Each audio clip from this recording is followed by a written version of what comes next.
کندوز کې د خوست ولایت یو سوداګر 14 میلیونه ډالره پانګونه کړې او د وریجو د پروسس 2 کارخونې یې جوړې کړي چې شاوخوا 250 تنه پکې په کار بوخت دي.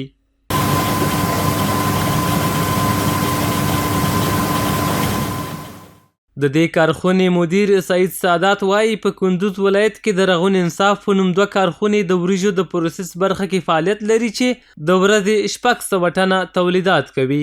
رغون انصاف د وریجو حبوباتو پروسس شرکت کې یو د کندوز څنګه ده، دویمه څنګه چې دا په امام صاحب کې لرو چې په شپه ورځ کې په 4 ساعتونو کې یو 300 ټنه تولید دلته لرو، 300 ټنه تولید هلته لرو چې په مجموع کې 600 ټنه روزانه موږ تولید لرو.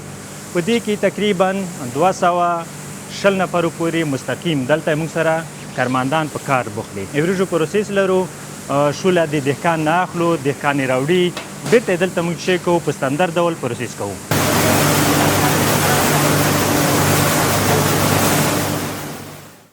د ښاغلي سادات پر وینا که څه هم په لومړیو کې ورسره یو شمېر بهرنیو وګړو کار کوه، خو اوس د کارخونې ټولې چارې افغانان پر مخ بیایي.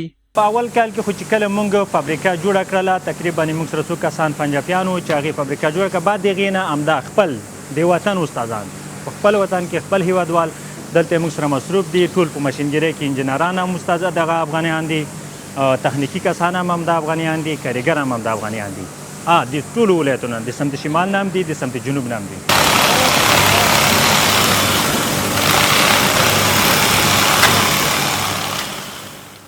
په دې کارخونه کې په کار بوخت ځوانان د خپل کار څخه رضایت ښیي او پر ټولو افغان پانګوالو غږ کوي چې هیواد کې پانګونه وکړي ترڅو بیکاره ځوانان بهرنیو هیوادونو ته په مزدورۍ پسې لاړ نه شي.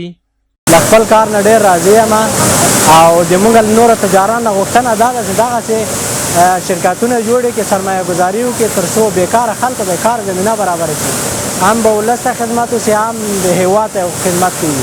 5 سال میشه در شرکت کار میکنیم و تجارت از امارات اسلامی خواهش من است که تجارت این رقم شرکت درست شود، کلگی در اینجا بیاید از خارج، یعنی خارج کشور بیاید در کشور خود کار کنه، کار زمینه برابر شود. ورته مهال د کارخونې مسؤل محمد الله عباسي وایي کندوز کې یې 14 میلیونه ډالره پانګونه کړې او د شمال زون په کچه یې داسې کارخونه جوړه کړې چې د ټولو شمالي ولایتونو وریجې پروسس کوي او بازار ته یې وړاندې کوي.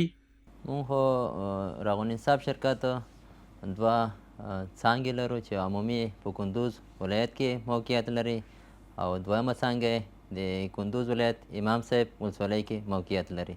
په دغه دواړو کارخونو کې تر 14 میلیونو ډالر پورې موږ پانګونه کړې ده. دلته خو د سمت شمال 3 ولایتو څخه موږ ته شولې راځي چې موږ یې پروسس کوو چې تخار ده، کندوز ده او بغلان ده. بیرون خو تر اوسه پورې موږ صادرات نه دي کړي او موږ مالونه خارج ته په معیار برابر دي، سرټیفیکیټ هر څه موږ لرو.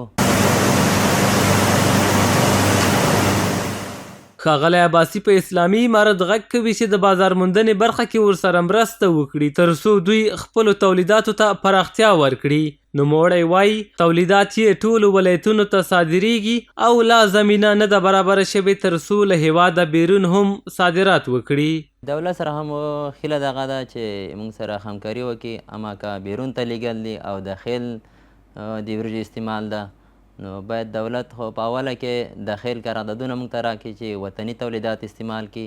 که دولت یې موږ سره همکار شي نو اوس تقریبا موږ سره 250 تر 300 پورې نفر په مستقیم ډول دي، نو که دی موږ سره همکار شي موږ کولی شو تر 500-600 هم ورسوو. دغه کارمندان چې موږ کار لوړ شي ډیر شي نو موږ مجبور یو چې کارمندان هم زیات کړو. بلخوا د کندوز ولایت د صنعت او سوداګرۍ رئیس مولوي محمد رحیم سیرت صنعتکارانو ته ډاډ ورکوي چې د دوی د بازار موندنې په موخه به له هیڅ ډول هڅو دریغ ونه کړي. د ښاغلي سیرت پر وینا په کندوز کې یې د صنعتکارانو لومړنۍ اړتیاوې پوره کړي او په دې هڅه کې دی چې د دوی ټولې ستونزې حل کړي.